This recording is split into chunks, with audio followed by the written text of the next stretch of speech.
सत्यं शिवं सुंदरम सच्चिदानंद स्वरूप सत श्री अकाल मूर्त परम पिता परमात्मा सदा शिव की प्यारी संतान, प्यारे भाइयों तथा बहनों, आज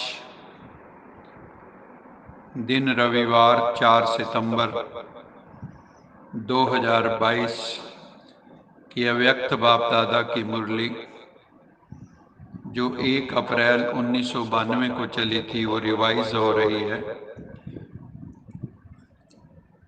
इस मुरली में बाबा ने ये बताया है कि उड़ती कला में अगर जाना है हमें तो दो बातों का बैलेंस रखना होगा। वो दो बातें कौन सी हैं? बाबा ने कहा, एक तो ज्ञान युक्त भावना हो, भावना में ज्ञान का पुट हो, और योग स्नेह युक्त हो। ज्ञान युक्त भावना और स्नेह युक्त योग, इसकी विस्तृत व्याख्या बाबा ने की है जो अब हम सभी सुनेंगे। आज बाप दादा अपने स्नेही भावना मूर्त आत्माओं को और ज्ञान स्वरूप योगी आत्माओं को देख रहे हैं। दोनों प्रकार की आत्माएं बाबा को प्रिय हैं और दोनों ही बाप दादा से अपने अपने यथा स्नेह और भावना प्रमाण प्रत्यक्ष फल वर्षे के अधिकारी सब बने हुए हैं। स्नेह और भावना मूर्त बच्चे सदा भावना के कारण याद में रहते हैं, क्योंकि उनमें भावना की प्रधानता होती है। वो बाबा के प्यार का अनुभव करते हैं हर पल। शक्ति का अनुभव भावना के फल के स्वरूप में करते हैं, लेकिन प्रधान तो भावना ही है। लेकिन सदा और सर्व शक्तियों का अनुभव नहीं करते। वो सर्व शक्तियों का अनुभव वो सदा नहीं करते। ज्ञान स्वरूप जो योगी आत्माएं हैं वो सदा सर्व शक्तियों की अनुभूति द्वारा सहज विजयी बनने का विशेष अनुभव करती हैं। तो बाबा कहते हैं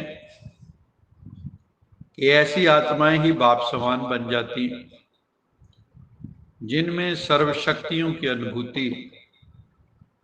समान बनने में ज्ञानी योगी आत्माएं समीप है, बाबा के निकट है। बाबा को वैसे तो दोनों ही बच्चे प्यारे हैं, लेकिन ये अधिक प्यारे हैं। इसलिए भावना और ज्ञान स्वरूप बनने का लक्ष्य रखो। भावना स्वरूप भी हो, ज्ञान स्वरूप भी हो। इन दोनों का ब्लेंड, इन दोनों का मिश्रण, इन दोनों का संतुलन करने की सख्त आवश्यकता है। बाबा ने बताया, जितनी भावना हो उतना ही ज्ञान स्वरूप भी हो। एक तरह से इसको इमोशनल इंटेलिजेंस भी कह सकते हैं कि इमोशंस को कंट्रोल करने वाला ज्ञान साथ में होना चाहिए। नहीं तो कई बार भावना प्रधान उस लक्ष्य को नहीं पा सकते और उतना स्थिर नहीं रह पाते। सिर्फ भावना व सिर्फ ज्ञान, बाबा कहते हैं, ये संपूर्णता नहीं है। सिर्फ भावना प्रधान हो या सिर्फ ज्ञान प्रधान हो तो इसको संपूर्णता नहीं कहेंगे। ज्ञान युक्त भावना हो और स्नेह संपन्न योगी आत्मा हो, ये दोनों का बैलेंस सहज ही उड़ती कला का अनुभव कराता है। अभी समय प्रमाण ज्ञानी योगी आत्माओं की आवश्यकता और ज्यादा है। उसका कारण बाबा ने बताया, क्योंकि आगे जो समय होगा उसमें सबको वैराग्य उत्पन्न होगा, और जब वो वैराग्य वृत्ति का वायुमंडल बनेगा तो जो भावना प्रधान आत्माएं हैं, भावना स्वरूप आत्माएं हैं, वो बहुत शीघ्रता से ज्ञान में आ जाएंगी। इसलिए सेवा के लक्ष्य में ज्ञानी योगी आत्माओं की तरफ अटेंशन ज्यादा जाना चाहिए। इसमें बाबा का विशेष जोर है। ऐसी आत्माओं की वृद्धि भी आवश्यक है। विश्व परिवर्तन में दोनों स्वरूप के बैलेंस वाली आत्माएं ही निमित्त बनती हैं, जिनमें भावना और विवेक का संतुलन हो। क्योंकि विश्व परिवर्तन के लिए बहुत सूक्ष्म शक्तिशाली स्थिति वाली आत्माएं चाहिए, जिनमें सेंसिटिविटी और रिसेप्टिविटी बहुत अधिक हो, जो परमात्मा की टचिंग्स को पकड़ सकें, जिनमें इंट्यूटिव पावर हो। आगे चल के ऐसी आत्माओं की जरूरत है जो अपनी वृत्ति द्वारा, श्रेष्ठ संकल्प द्वारा अनेक आत्माओं को परिवर्तन कर सकें। बाबा कहते हैं ऐसी आत्माओं की जरूरत है। हम दोबारा सुनते हैं इसको, जो अपनी वृत्ति द्वारा, श्रेष्ठ संकल्प द्वारा अनेक आत्माओं को परिवर्तन कर सकें, मनसा शक्ति के द्वारा। बेहद की सेवा अपनी शक्तिशाली मनसा शक्ति द्वारा, शुभ भावना और शुभ कामना द्वारा होती है। तो जो हम विश्व कल्याणी आत्माएं हैं, उनको अपनी मनसा को बहुत पावरफुल बनाना होगा और हर वक्त शुभ भावना, शुभ कामना रखनी होगी, और हर वक्त सबके उपकार की, कल्याण की भावना मन में हो। अपकारी पर भी उपकार करने वाले हों।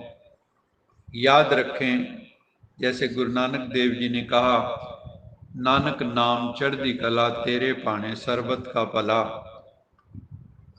ऐसी आत्माएं सर्व का भला सोचती हैं। नानक नाम चढ़दी कला, और ऐसी आत्माओं की चढ़ती कला स्वतः ही हो जाती है। फिर बाबा ने आज एक और बात विशेष कही। बाबा ने कहा, जब मैं ज्ञानी शब्द कहता हूं तो तुम्हें प्रकृति के भी ज्ञानी बनना होगा, अपनी प्रकृति के भी ज्ञानी बनना होगा, अपने शरीर के भी ज्ञानी बनना होगा, अपने स्वास्थ्य का ध्यान कैसे रखना है उसका भी ज्ञानी बनना होगा। और अगर रोज रोज बीमार पड़ते हैं तो बाबा कहते हैं उनको मैं ज्ञानी योगी मानता ही नहीं हूं। ज्ञान सिर्फ आत्मा का नहीं, आत्मा, परमात्मा और प्रकृति, तीनों का ज्ञान। तीनों के ज्ञान में ही वर्ल्ड ड्रामा का ज्ञान भी आ जाता है। तीनों का ज्ञान चाहिए, कहाँ जा रहे हैं और अपने लिए क्या अटेंशन चाहिए। ये प्रकृति का भी अगर नॉलेज नहीं है तो बाबा ऐसे बच्चों को नॉलेजफुल नहीं मानते। फिर बाबा ने कहा, स्थान का, व्यक्ति का, स्थिति का, तीनों का ज्ञान रखो। स्थान का, व्यक्ति का, स्थिति का। अपनी स्थिति कैसी है, किन से मेरा इंटरेक्शन है, किन व्यक्तियों से, कौन सा स्थान है, उसका होलिस्टिक नॉलेज हमारे पास होना चाहिए। फिर बाबा ने उदाहरण दिया, अगर कोई अपनी गलती से बार बार बीमार होता है तो बाबा उसको ज्ञानी योगी आत्मा नहीं कहते। ज्ञान का अर्थ है समझ, हर चीज की समझ, आंखें खुली हुई हो, बुद्धि खुली हुई हो, जागृत आत्मा हो, जीवंत आत्मा हो, होश में जीने वाले हों, बेहोशी में नहीं, तंद्रा निद्रा में नहीं, हर वक्त अवेयरनेस बनी रहे। इसलिए बाबा कहते हैं अपनी स्थिति को भी समझो, अपने शरीर को भी समझो, आत्मा की स्थिति, शरीर की स्थिति, वायुमंडल का सब ज्ञान बुद्धि में अगर है तभी बाबा उसको नॉलेजफुल कहते हैं। इसलिए बाबा कहते हैं कि तुम्हें ज्ञानी योगी बनना है, सिर्फ भावना पर ही राजी मत हो जाना। फर्स्ट क्लास बच्चों की बाबा ने कहा निशानी क्या है। जो फर्स्ट क्लास बाबा के बच्चे हैं उनकी निशानी क्या है? वो सदा मनमना भव की स्थिति में रहते हैं, सदा बाबा के साथ रहते हैं, उनकी चेतना ऊर्ध्वमुखी रहती है, उनकी चेतना परम चेतना से जुड़ी हुई रहती है, उनको प्रयत्न नहीं करना पड़ता है, लेकिन सदा साथ का अनुभव होता है उनको। कभी वो अकेलापन, अलूफनेस का अनुभव नहीं करते। जब ये अनुभव हो जाता है कि मेरा बाबा है, मेरा बाबा है, तो जो मेरा है उसकी तो स्वतः ही याद आती है, उनको याद थोड़ी करना पड़ता है। तो बाबा को मेरा बनाया है या नहीं? क्योंकि जैसे ही आप मेरा बाबा कहते हो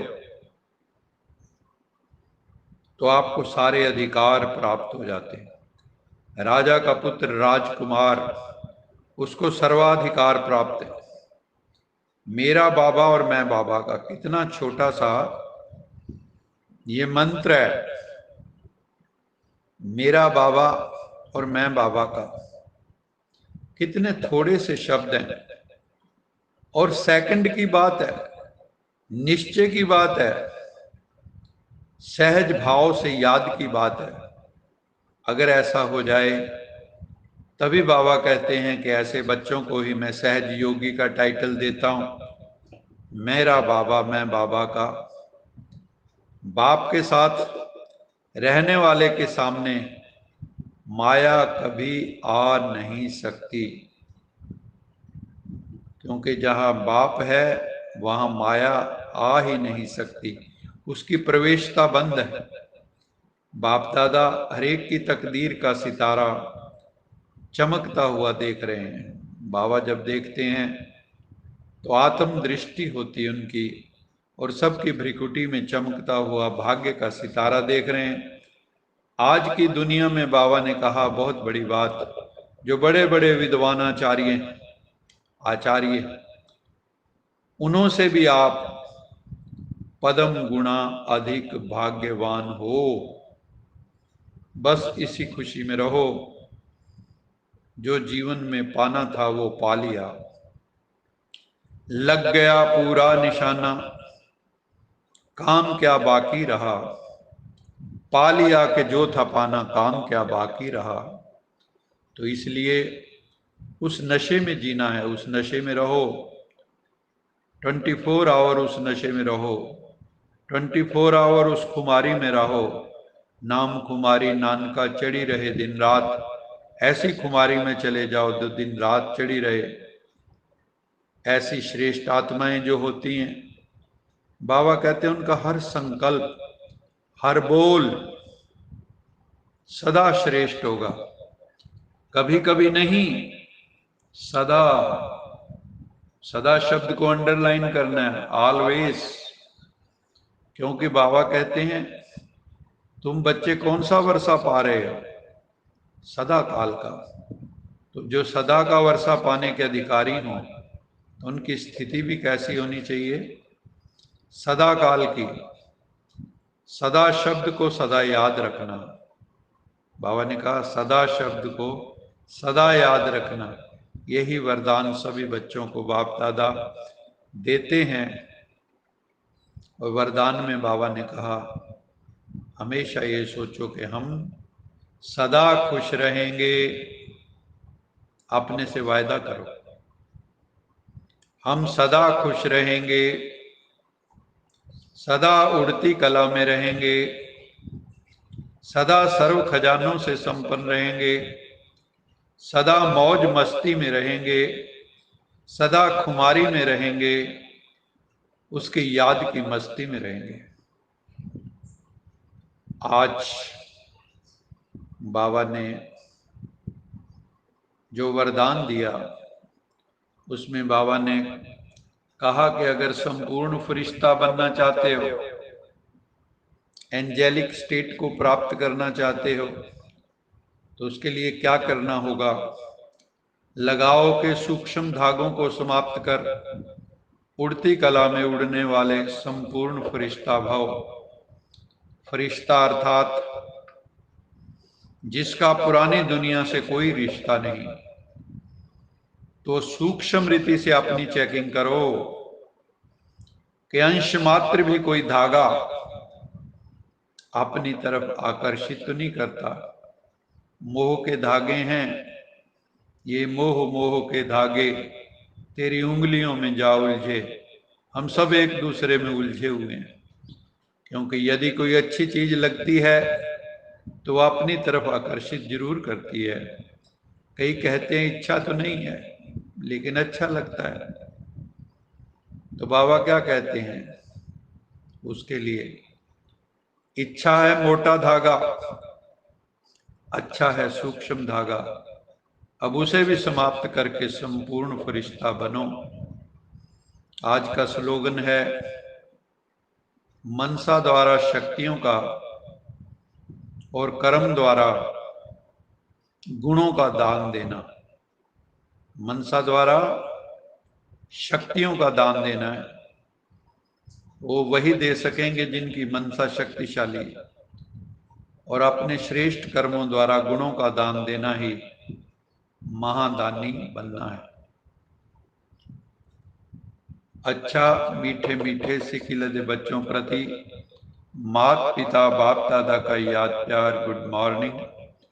रूहानी बाप की रूहानी बच्चों को नमस्ते। हम रूहानी बच्चों की रूहानी माता पिता बाप दादा को याद प्यार गुड मॉर्निंग और नमस्ते। सदा रहो हंसते कहीं नहीं फंसते बन जाओ फरिश्ते बांध लो अपने बसते चलो प्रभु के रास्ते। वाहेगुरु जी का खालसा वाहेगुरु जी की फतेह। बोल साचे दरबार की जय। लोका समस्ता सुखिनो भवन्तु। लोका समस्ता सुखिनो भवन्तु। लोका समस्ता सुखिनो भवन्तु।